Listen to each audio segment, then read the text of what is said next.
संसद का मानसून सत्र शुरू होने वाला है और इसमें कुछ इंपॉर्टेंट ऑर्डिनेंस पास किए जाएंगे, कुछ इंपॉर्टेंट बिल्स इसमें लाए जाएंगे।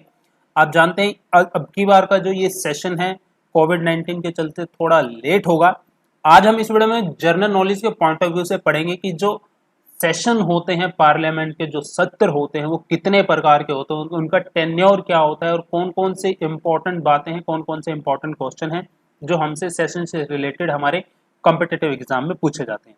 तो चलिए बिना टाइम गवाए इस वीडियो को शुरू करते हैं और आगे बढ़ते हैं। तो सबसे पहले हम हिस्टोरिकल पॉइंट ऑफ व्यू से देखते हैं।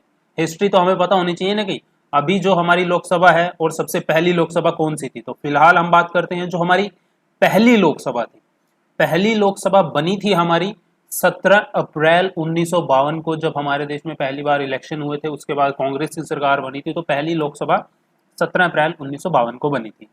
अब हम बात करते हैं इसका पहला सेशन कब हुआ था। सो पार्लियामेंट में जो पहला सेशन हुआ था वो हुआ था 13 मई 1952 को। जी आपने सही सुना। और जो हमारी पहली लोकसभा थी वो डिसॉल्व हुई थी कब? 4 अप्रैल 1957 को, यानी कि इसने अपने 5 साल का कार्यकाल पूरा किया था।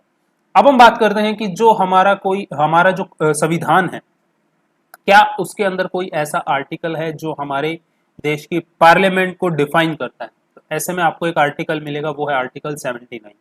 आर्टिकल 79 क्या कहता है कि जो हमारा इंडिया है उसमें एक काउंसिल ऑफ द पार्लियामेंट होगी, ऑफ द यूनियन होगी, जिसमें क्या होगा, एक तो हमारा प्रेसिडेंट होगा, ठीक है, जिसमें एक आपकी काउंसिल ऑफ स्टेट यानी कि एक राज्यसभा होगी और एक हाउस ऑफ द पीपल यानी कि एक लोकसभा होगी। तो मैं यहाँ पे कह सकता हूँ जो काउंसिल ऑफ द पार्लियामेंट है उसमें 3 हो गए सदस्य, प्रेसिडेंट हो गया, हाउस ऑफ द पीपल यानी कि लोकसभा होगी, दूसरा राज्यसभा होगी।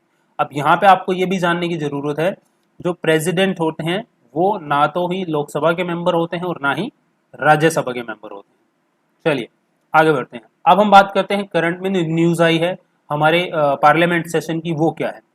जो गवर्नमेंट का हमारा पार्लियामेंट सेशन है अभी, उसमें फिलहाल 11 ऑर्डिनेंस सरकार पास करना चाहेगी और ये जो सत्र है ये मॉनसून सत्र है, यानी कि मॉनसून सेशन है और ये 14 सितंबर से शुरू होगा और ये 1 अक्टूबर 2020 तक चलेगा। 18 सिटिंग्स होगी, यानी कि 18 बार जो है लोकसभा और राज्यसभा में बैठेंगे हमारे नेता, और जो इम्पोर्टेंट सरकार के ऑर्डिनेंस आए हैं और इससे रिलेटेड जो इम्पोर्टेंट बिल्स हैं सरकार इस सत्र में पास करवाने की कोशिश करेगी। आगे हम बात करते हैं कि जो हमारे पार्लियामेंट के सेशन होते हैं, अब हम इसके जी के पॉइंट ऑफ व्यू से देते हैं सेशन को कि क्या होता है, हमसे एग्जाम में कैसे प्रश्न पूछा जा सकता है। तो आपको मैं बताना चाहूंगा, पहला प्रश्न तो हमसे यही पूछा जाता है एग्जाम के अंदर कि एक साल में कितनी बार सेशन होता है पार्लियामेंट का, ठीक है।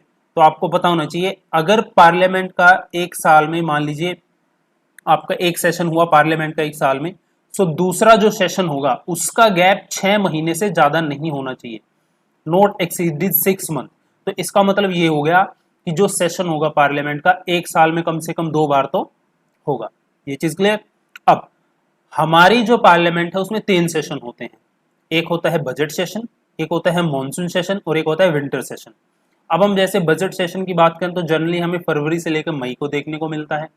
मॉनसून सेशन वैसे तो जुलाई से सितंबर तक होता था, लेकिन अब की बार सितंबर से शुरू हो रहा है कोविड-19 पैंडेमिक के चलते, और विंटर सेशन हमारा नवंबर से दिसंबर तक होता है। अब इनके बारे में हम थोड़ा सा ब्रीफ जान लेते हैं सभी सेशंस के बारे में। सो बजट सेशन को जैसे नाम से इसको एक्सप्लेन किया जा रहा है कि इसमें हमारे भारत का जो है पूरा बजट इसी सेशन में रखा जाता है। हमारे देश के जो फाइनेंस मिनिस्टर होते हैं वो बजट सेशन में ही यहाँ पे देश का बजट पास करते हैं और बजट प्रेजेंट करते हैं। बजट पे जो भी चर्चाएं होती हैं वो सारी इसी सेशन में होती हैं।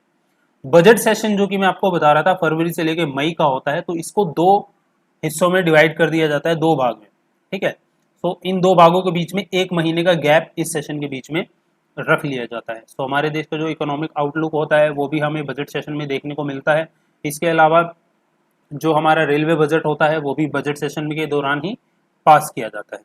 अब जब भी ये सेशन शुरू होता है, हर साल ये स्टार्ट होता है, तो इससे पहले जो हमारे देश के राष्ट्रपति हैं वो सदन को संबोधित करते हैं। The session every year start with president's address to both houses. और इस सेशन को यदि आपसे पूछ ले हाईली क्रूशियल सेशन कौन सा है, तो देखिए भारत के इकोनॉमी की बात हो रही है और भारत के बजट की बात हो रही है, तो ये सबसे ज़्यादा क्रूशियल सेशन ही होगा, तो इसीलिए इसको सबसे हाईली क्रूशियल सेशन पार्लियामेंट का बोला जाता है बजट सेशन को। ओके, चलिए आगे बढ़ते हैं। आगे हमारा होता है मॉनसून सेशन, अभी मैं आपको बता रहा था। सो मॉनसून सेशन जनरली हमारा जुलाई से सितंबर तक का होता है हर साल, अब की बार लेट हो गया है। तो इसको दो, जो बजट सेशन होता है हमारा, दरअसल उसके 2 महीने के बाद ये हमारा सेशन शुरू होता है, और इसमें जो मैटर्स लिए जाते हैं इस सेशन के दौरान, वो जितने भी मैटर पब्लिक इंटरेस्ट के होते हैं वो सारे मॉनसून सेशन में डिस्कस किए जाते हैं। फिर इसके बाद हमारा एक तीसरा सेशन होता है विंटर सेशन। ठीक है, विंटर सेशन हमारा नवंबर से दिसंबर तक चलता है। ठीक है, दिसंबर के मिड में खत्म हो जाता है। विंटर सेशन में जो मामले पहले बच गए होते हैं, जो पहले हमारी 70 लगे थे उनमें जो मामले बच जाते हैं वो विंटर सेशन में निपटाए जाते हैं। ठीक है, और यदि आपसे ये पूछ लिया जाए कि शॉर्टेस्ट सेशन, सबसे छोटा सेशन कौन सा होता है पार्लियामेंट का, तो उसका आंसर है विंटर सेशन। ठीक है, चलिए आगे बढ़ते हैं। एक इसके बाद आपने सुना होगा एक सेशन का नाम जॉइंट सिटिंग ऑफ पार्लियामेंट। तो भाई कोई बिल होता है, ठीक है, एक सदन पास कर देता है, दूसरा सदन उसको पास नहीं करता, तो अपने पास उस बिल को रखे बैठा है, तो एक डेडलॉक की स्थिति दोनों सदन के बीच में आ जाती है। तो ऐसे में प्रेसिडेंट फिर क्या करता है, एक जॉइंट सेशन को बुलाता है। अब जॉइंट सेशन का प्रोविजन क्या हमारे संविधान में है, ऑफ कोर्स है, तो इसके लिए आपको पढ़ना पड़ेगा आर्टिकल 108। आपसे एग्जाम में पूछ ले कि जॉइंट सेशन ऑफ पार्लियामेंट का संबंध कौन से आर्टिकल से है, या फिर आर्टिकल 108 का संबंध किससे है, तो आपका आंसर होगा जॉइंट सेशन ऑफ पार्लियामेंट। ठीक है, सो आर्टिकल 108 क्या कहता है कि यदि कोई बिल एक हाउस पास करता है और दूसरे हाउस को पास करने के लिए उसको ट्रांसमिट कर देता है, अब आगे क्या कंडीशन हो सकती है, दूसरा हाउस उस बिल को रिजेक्ट कर दे, पहली कंडीशन हो गई जॉइंट सेशन की। दूसरी कंडीशन क्या है, जो दूसरा हाउस है वो डिसएग्री कर दे, ठीक है, जो भी अमेंडमेंट्स हैं बिल में उन पर पूरी तरह से वो डिसएग्री कर दे, दूसरी कंडीशन हो गई। तीसरी कंडीशन ये कहता है आर्टिकल 108 में, जो कि इंपॉर्टेंट है, यदि बिल एक सदन ने पास किया और दूसरे ने उसको रिसीव किया, यदि वो वहां बिल पड़ा रहा, उस पर कोई कंसिडरेशन नहीं हुई और 6 महीने से ज्यादा बीत गए, तो ऐसे में प्रेसिडेंट जो होता है एक जॉइंट नोटिफिकेशन जारी करता है। जॉइंट नोटिफिकेशन के जरिए, उसके जरिए पब्लिक नोटिफिकेशन के जरिए, सॉरी, पब्लिक नोटिफिकेशन जारी करता है, जिसके जरिए जो सदन के दोनों सदनों को जो है बुलाया जाता है उस बिल को डिस्कस करने के लिए।